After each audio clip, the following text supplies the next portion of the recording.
Welcome to the Connor's Corner segment of Ask the Lawyer.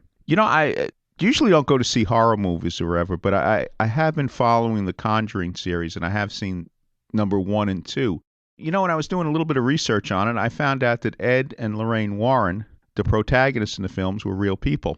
Right now, we're very pleased to have on Tony Spera, who's their son-in-law. And how are you doing today, Tony? Good, very good. Thanks for having me on. Tell me something about your in-laws. Now, Ed unfortunately has passed away, but Lorraine is still alive? Oh yeah, she's alive. She's 90 years old now. She will be 91 in January of 2018. But Ed, of course, passed away in August of 2006, and I've known them since I met their daughter back in 1979. So I met Ed and Lorraine at a college lecture that they were doing in 1979, in October of 79. Okay, now I think some of the people are, thinking this is pure fiction, these stories. Mm-hmm. Yeah, well, people would think that if they have never been involved in it or never had anything happen to them. People in general are skeptical of the occult, which, in a way you can't blame them, because if you haven't experienced it and you haven't seen it firsthand, how are you going to just start believing it? In fact, it's actually better to be a skeptic when you are an investigator. Like Ed and I and Lorraine, when we go into a house, and we used to go into a lot of them, when you go into a house, you can't automatically believe people. They could have a vivid imagination. They could be making up a story just to see if they can fool the experts. So it's one of those things that, you have to know what you're doing. But skeptical people are, abound, and it's going to be that way. But like Ed used to say to me, I never met a skeptic in a haunted house. In other words, if people have stuff start to happen to them, they quickly start to believe. So, people can, if they believe in God, I look at it this way: if they believe in an almighty power, then they have to believe in the opposite end. There's plus and minus, there's good and bad and everything. So to believe in God but not believe in devils and demons is an incorrect, thinking process as far as I'm concerned. Apparently, over the years, they collected a lot of artifacts. Oh, yeah. Yeah, Ed started a museum years and years ago. In fact, he started the New England Society for Psychic Research, NESPR. That's short for New England Society for Psychic Research. He started that in 1952 because he had so many cases. He and Lorraine were going on all these different cases, taking photographs, documenting things, typing on a typewriter, all these cases. And one day Ed had all these things strewn out on the floor, pictures, documents, folders. And he looks up at Lorraine, they're both sitting on the couch. He looks up at Lorraine and he says, geez, we got to do something. We got to start organizing ourselves.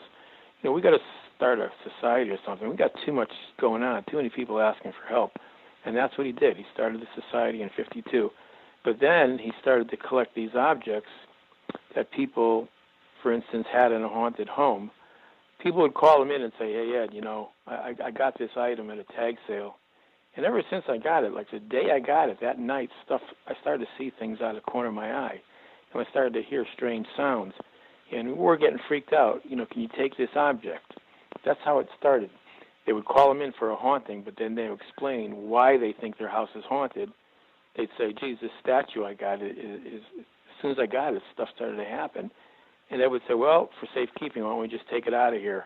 And, maybe that's part of it. And he would take the item, especially Ouija boards. People would have Ouija boards in the house. They'd call him in on a case, he and Lorraine, and say, we got a problem. Stuff's going on in our house. And one of the first questions that, as an investigator, that you would ask is, well, have you ever dabbled in occult practices? Have you ever played with a Ouija board or gone to a psychic reader? You would start to qualify the people. And so that's what Ed would do. And they'd say, oh, yeah, we have a Ouija board that, my daughter played with. Boom, there's a key right there. So Ed would initially just say, hey, look, that Ouija board does not belong in the house. So Ed has, millions of Ouija boards in the museum.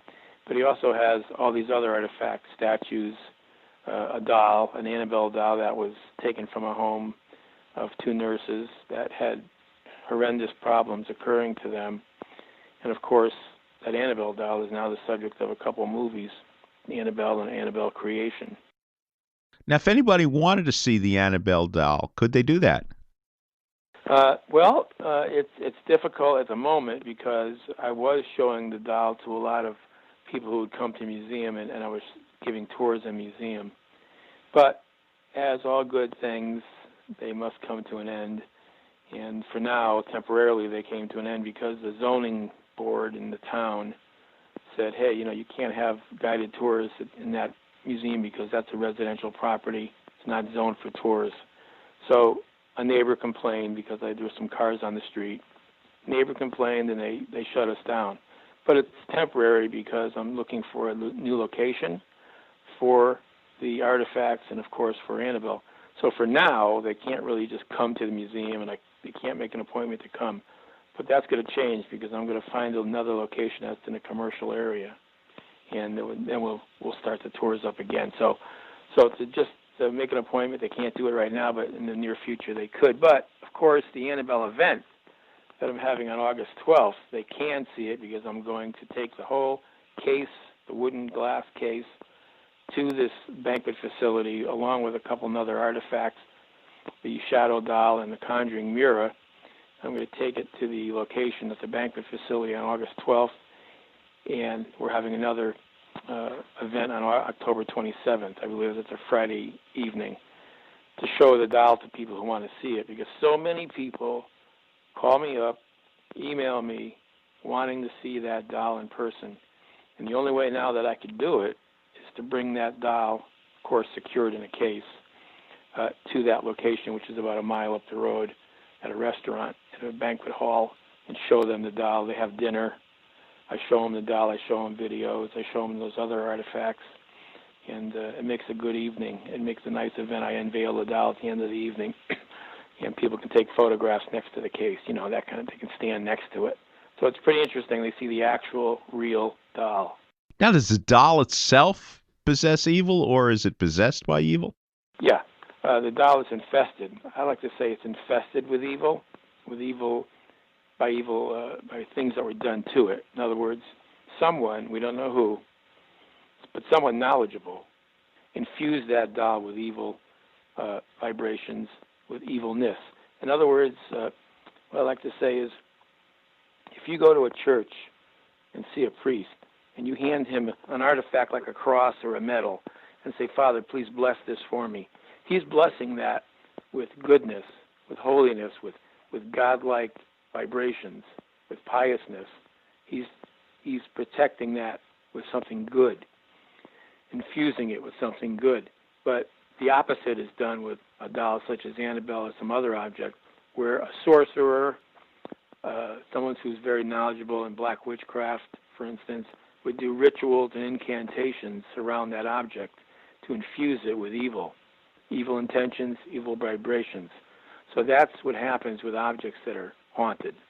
They become haunted normally through ritualistic practices. And that's what happened with Annabelle, and so that's why she's evil. Let me ask you something. You've seen the movies, obviously. How close, and Hollywood always is going to take a little bit of liberty, but in your opinion, how close are the films to the truth? All right, The Conjuring 1 and The Conjuring 2 are quite close. In other words, we were consulted on Conjuring 1 and Conjuring 2. Many phone conversations with the writers, with the actors, with the producers, with the directors regarding the proper methods of investigating what happened in the house. Those are all real. I'd say the Conjuring 1 was 80% accurate. Most of the things that you see happening in the house were true, happened to the family, to the parent family. Where it got Hollywood was towards the end, where you saw Carolyn Perrin covered in a sheet and then levitating and spinning around. That didn't happen, but everything else did. Everything else in that house, the knockings, the poundings, the pulling of the hair, the witch, all that stuff was real.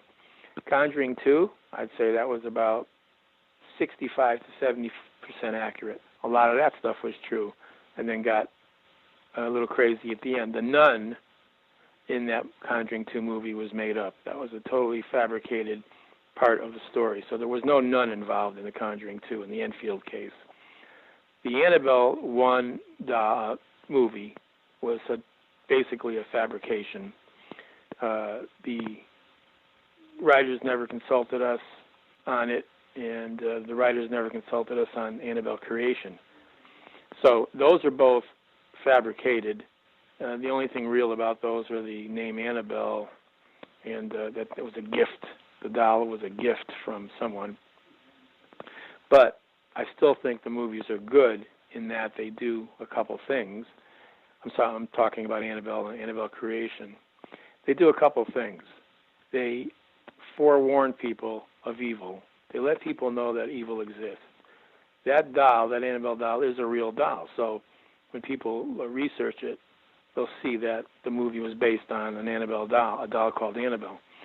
And it brings to the forefront that evil is real, that evil can cause havoc in someone's life and chaos. So in that regard, and it's an entertaining movie, and people go to movies to be entertained, not to be, like you say, not to be educated, but sometimes they're educated, but that's not the motive of a Hollywood movie, to educate people on exact aspects of a movie. It's based on true events because it's an Annabelle doll. It's called Annabelle.